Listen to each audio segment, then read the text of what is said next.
Estamos de volta para mais um programa O que é o Espiritismo? Sempre com a brilhante participação de Orson Carrara. Imensa honra estar com vocês novamente nessa transmissão, nesse programa O que é o Espiritismo? Orson, você está notando que acabou a moleza, né?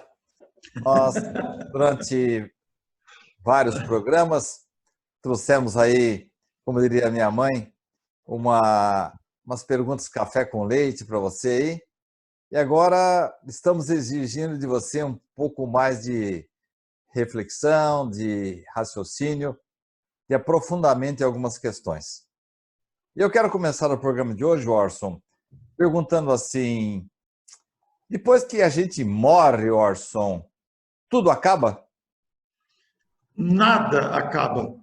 Só acaba o corpo. O corpo se decompõe no túmulo, mas a alma, a essência da vida continua, mantendo toda a sua bagagem cultural, toda a sua bagagem moral, emocional, psicológica, habilidades, gostos, tendências. Permanecemos nós mesmos com a mesma necessidade de continuar progredindo e aprendendo.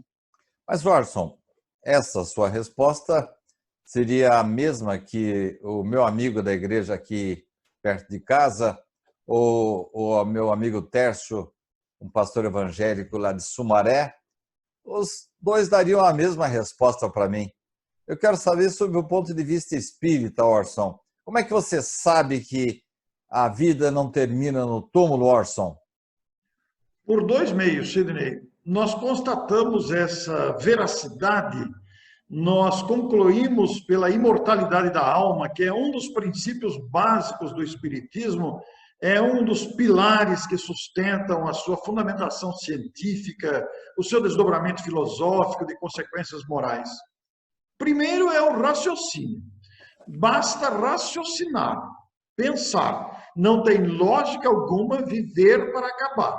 Não tem cabimento, não cabe no bom senso, nem no discernimento achar que todas essas lutas, todas essas conquistas, ou mesmo fracassos, ou mesmo traumas, redundarão num epílogo, acabou.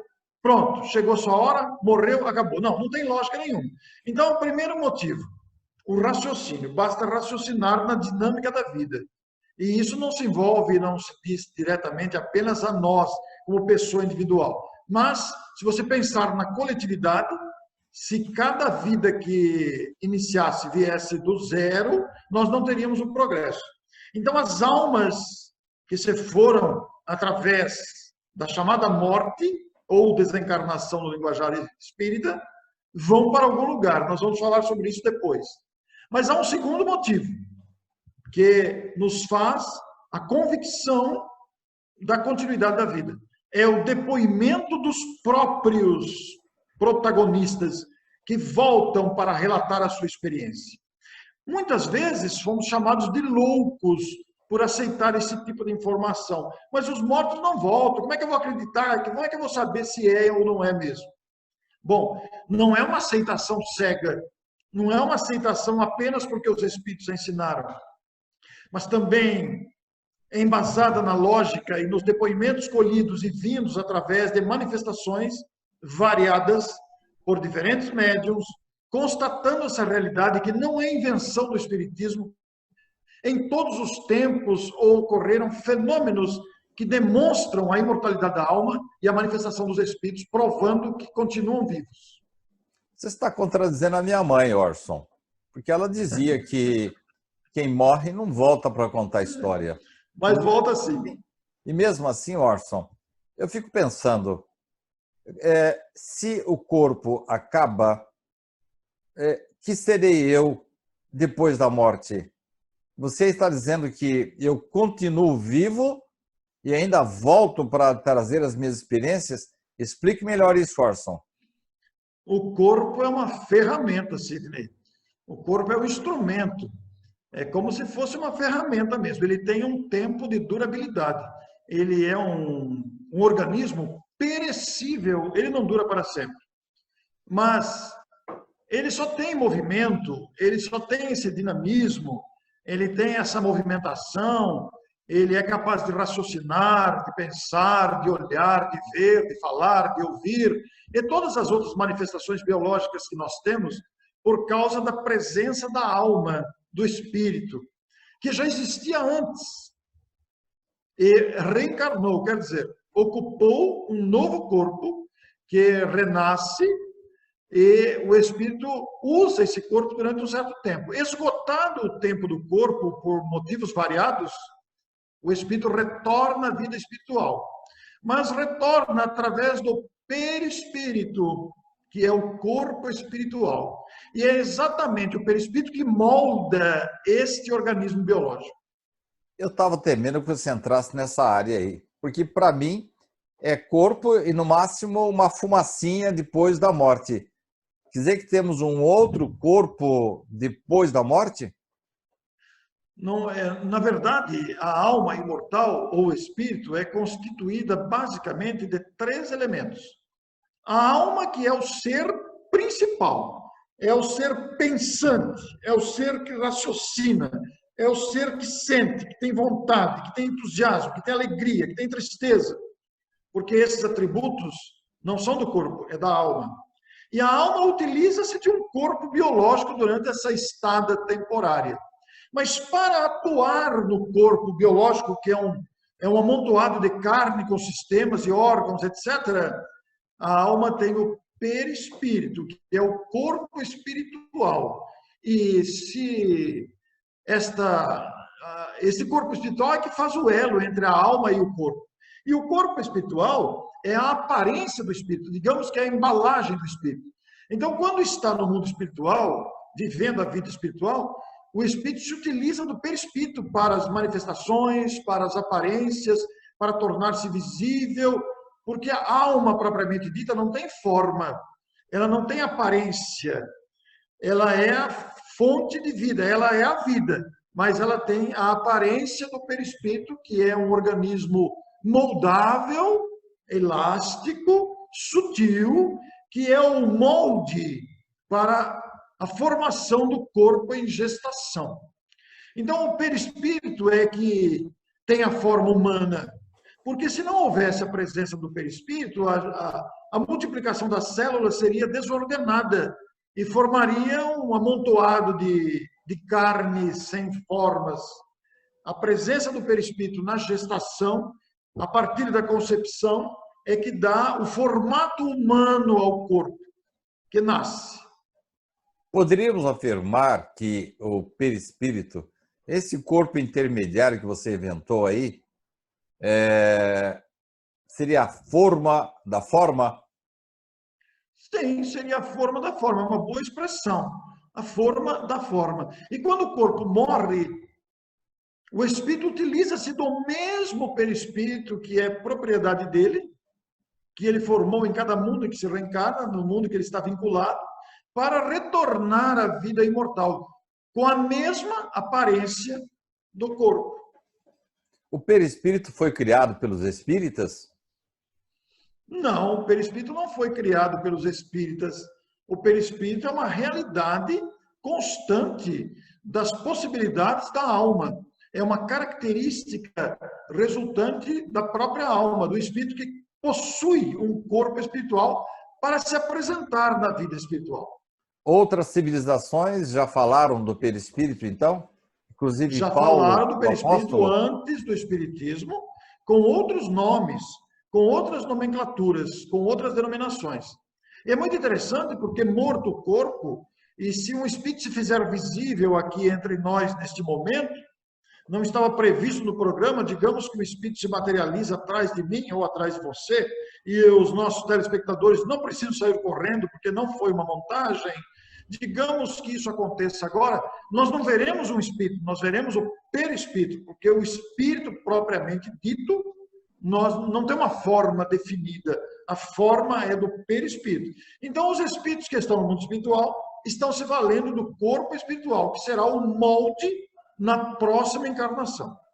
Mas esse corpo intermediário, que pelo nome Esse termo foi criado por Kardec, né? Perispírito, né?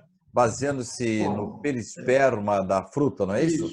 Isso. Muito bem. Pelo jeito, ele tem mil utilidades, né? Só pelo que você foi falando aí. Ele é a forma da forma, ele é o repositório das nossas memórias, ele também é o local onde se armazena os pontinhos pretos das nossas más ações e os pontinhos, vamos dizer, brilhantes das nossas boas ações. E ele também acaba, vamos dizer, revestindo ou criando como será o nosso corpo. Mas me diga uma coisa, pelo que você está dizendo, embora fora desta dimensão, o perispírito também é matéria. Se é matéria, também é perecível? O perispírito morre? O perispírito também é uma espécie de matéria, sutil, invisível aos nossos olhos, mas ele não deixa de ser uma espécie de matéria. Mas quanto mais evolui o espírito, mais o perispírito se torna sutil, mais invisível ele se torna, mais leve, mais sutil. Porque dentre as características que você citou aí, faltou uma muito importante. O perispírito é de uma substância moldável, é de uma substância elástica. Então, por exemplo, quando estamos felizes, quando estamos agradecidos, quando estamos repletos de fraternidade, o nosso perispírito ele é brilhante, ele adquire colorações, ele se expande. E quando estamos enraivecidos, quando estamos com sentimentos de vingança, o perispírito se torna opaco, comprimido, feio. Então, ele tem essa característica. É por isso que, quando se chega lá, não se tem onde se esconder, está na nossa testa o que fizemos, o que fomos? Pois é até engraçado falar isso, você usar a expressão não tem onde se esconder, né? Porque lá a gente se mostra como é. Porque aqui, Sidney, usando uma expressão muito vulgar e até popular, nós fazemos cara de pau, né? Nós disfarçamos, nós conseguimos dissimular. Mas o perispírito, com ele, não dá para dissimular. Nós nos entregamos, nós aparecemos e surgimos radiantes, luminosos ou opacos, comprimidos, feios, demonstrando o sentimento que nos vai na alma. É por causa disso que no mundo espiritual há várias regiões de habitação, onde se reúnem espíritos com perispíritos semelhantes, opacos, feios, horríveis, e onde se reúnem também espíritos com perispíritos harmonizados, brilhantes, cheios de bondade que se expandem, né? Mas eu estou deduzindo de tudo que você está falando que deve ter algum lugar para a gente ficar por lá, né? Mas você não me respondeu a pergunta anterior. O perispírito morre? O perispírito evolui e se torna cada vez mais sutil. Ele vai evoluindo com o espírito, vai evoluindo, vai se tornando mais invisível, mais sutil, mais leve, mas ele não morre, ele é substituído quando o espírito muda de mundo, que vai construir o seu perispírito com os fluidos daquele mundo onde vai reencarnar. Mas André Luiz, no livro Libertação, e agora a gente está partindo para uma outra questão, mas sempre a respeito da imortalidade da alma, ele fala uma espécie de redução, de diminuição, de miniaturização, assim, em que o perispírito vai perdendo a sua forma e torna-se uma espécie de ovoide, até manipulável por espíritos inferiores, mas de alto grau de inteligência.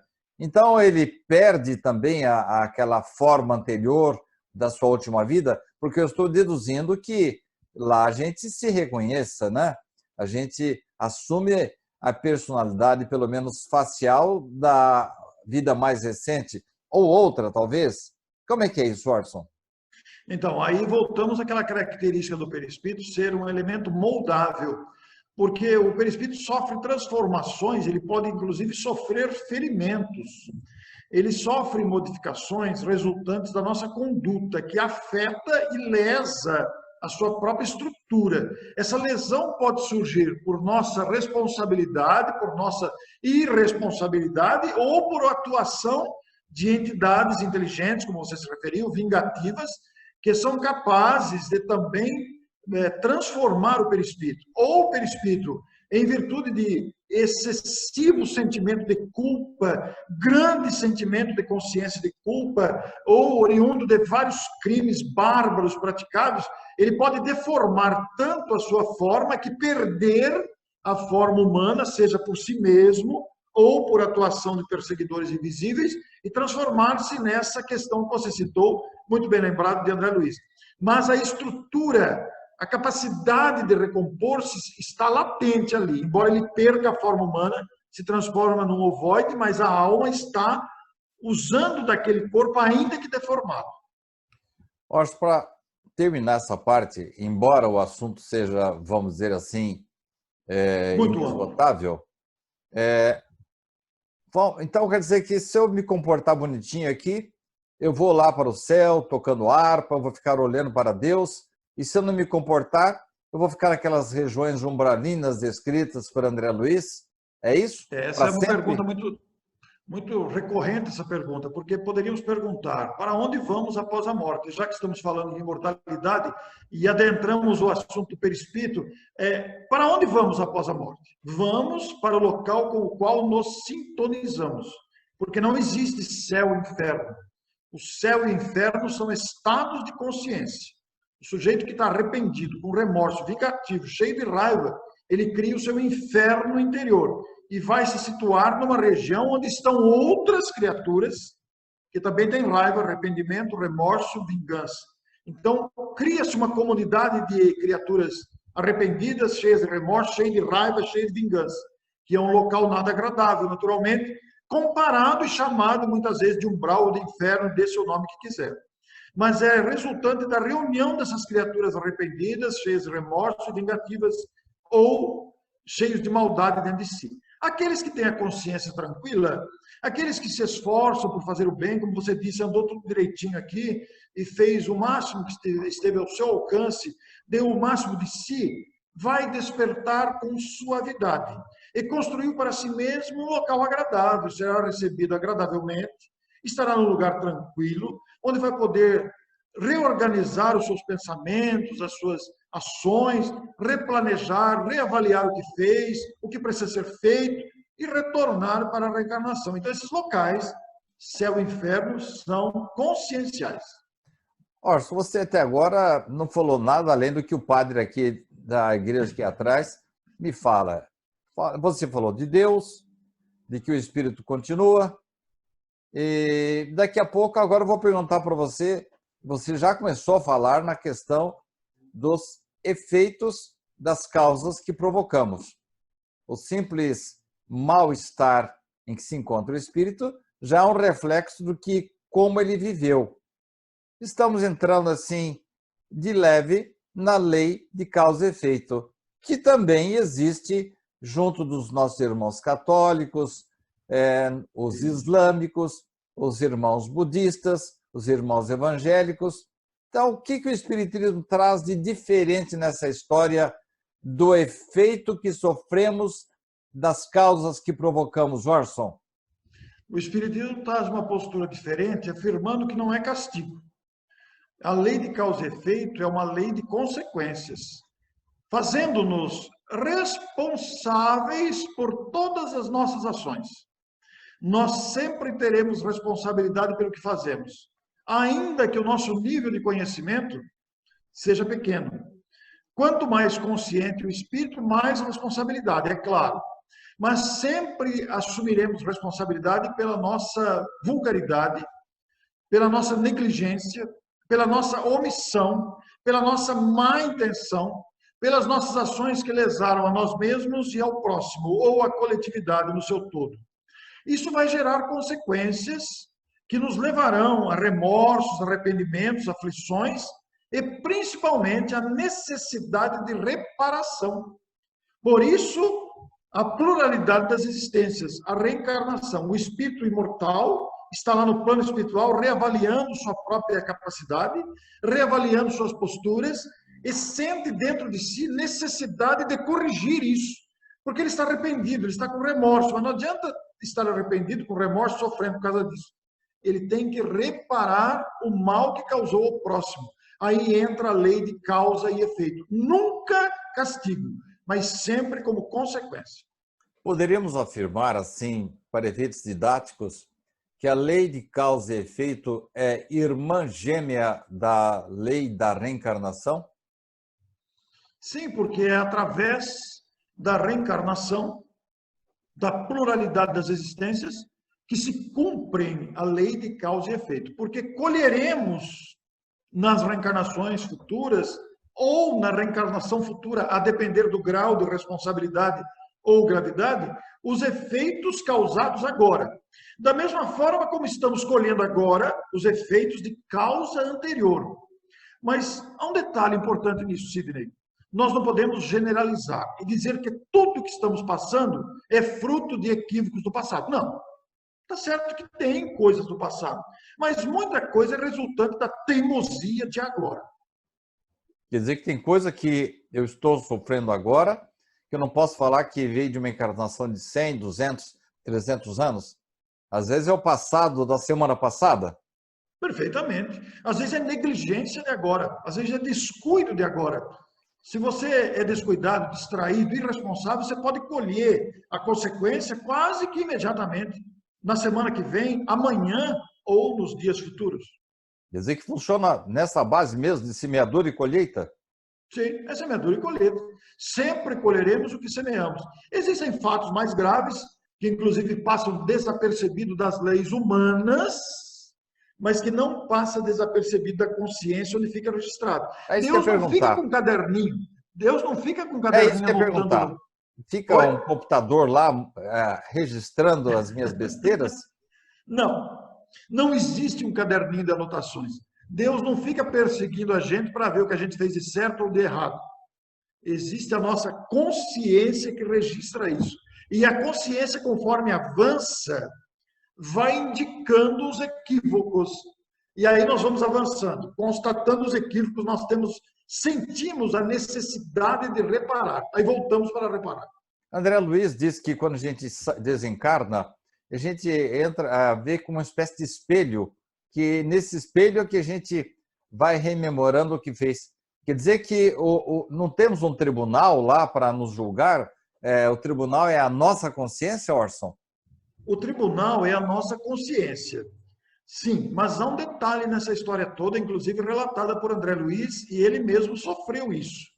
O que ocorre é que nós temos adversários espirituais.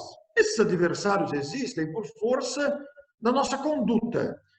Pessoas que se apegam a nós por variadas razões, muitas vezes por termos lesado essas pessoas, ou às vezes porque são pessoas que têm por hábito perseguir a vida alheia por prazer ou por desocupação mesmo. E pode acontecer que sejamos acompanhados por adversários espirituais, que conhecem a nossa conduta, o nosso proceder.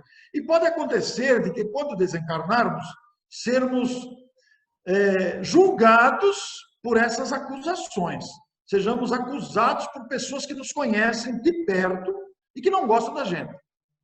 Mas o principal tribunal está na consciência. Nós vamos falar sobre isso com mais um programa ou dois. Mas eu queria voltar, que eu acho que você passou dos limites hoje nessa história aí de vivermos muitas vezes.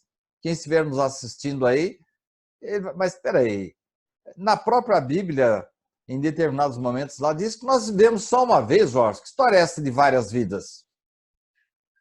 Pois é, nós vivemos uma vez só a vida que é a própria vida, que é uma vida única mesmo. Mas nós passamos por várias existências de aprimoramento, porque nós somos imortais. Uma vez criados, viveremos para sempre. Mas esse viver para sempre, para alcançarmos harmonia, necessita de experiências variadas e múltiplas. Não dá tempo, numa única existência, o desenvolvimento das virtudes e o desenvolvimento da inteligência. É muita coisa numa existência só, não comporta. Olha, Orson, eu vou deixar barata essa resposta sua aí, que não foi muito convincente, não. Porque eu quero, no próximo programa, já começar com provas. Eu quero provas de que realmente vivemos várias vezes. Porque até o ponto que você falou aí, de que nós sofremos os efeitos das causas que nós provocamos, isso aí é ponto pacífico. Todas as religiões, tanto cristãs ou não, falam sobre esse assunto. Mas daí você dizer que temos que viver várias vidas, eu quero que você prove, Orson. No próximo programa, eu quero que você me diga se na Bíblia se fala alguma coisa sobre isso, se cientificamente nós temos alguma comprovação disso, se alguém voltou e disse, não, eu sou a reencarnação de fulano e provou com isso, e também sobre o aspecto filosófico. Então, prepare-se, Orson, que no próximo programa você não vai ficar sem chumbo, não, Orson. Vai ser um bombardeio, hein? Olha que desafio. Afinal de contas, o que é o Espiritismo que nos lança nesse bombardeio de perguntas de um bom entrevistador, né? Até a próxima semana, então. Muito bem. Eu agradeço a você, meu caro amigo. Você está percebendo que nós levamos o programa assim, num tom assim de brincadeira, mas ao mesmo tempo tem a seriedade, o conteúdo, a didática, o carisma das respostas de Orson Peter Carrara, da cidade de Matão. Nossas câmeras e microfones para suas despedidas, Orson. Muito obrigado, Sidney, por essa oportunidade valiosa. Eu estou gostando muito, aprendendo bastante, porque temos que raciocinar no momento da pergunta, até porque não tenho o conhecimento prévio das perguntas. Então, isso cria o raciocínio do momento na busca da memória dos conteúdos. É um aprendizado muito grande. Muito obrigado. Vamos continuar. Afinal de contas, o que é o Espiritismo, né? Muito bem, caros amigos. Eu agradeço também a sua atenção, você que está nos acompanhando, está nos seguindo, está nos prestigiando, está compartilhando o nosso programa com os seus seguidores. Nós, nesta última série aqui, que estamos completando, Orson falou sobre Deus, falou sobre a imortalidade da alma, deu uma penadinha assim sobre a lei de causa e efeito, e no próximo programa eu quero saber, para que ele responda à questão principal do programa, provas de que nós vivemos várias vezes. Muito obrigado. Próxima semana estaremos de volta, já começando com o tema reencarnação. Até lá!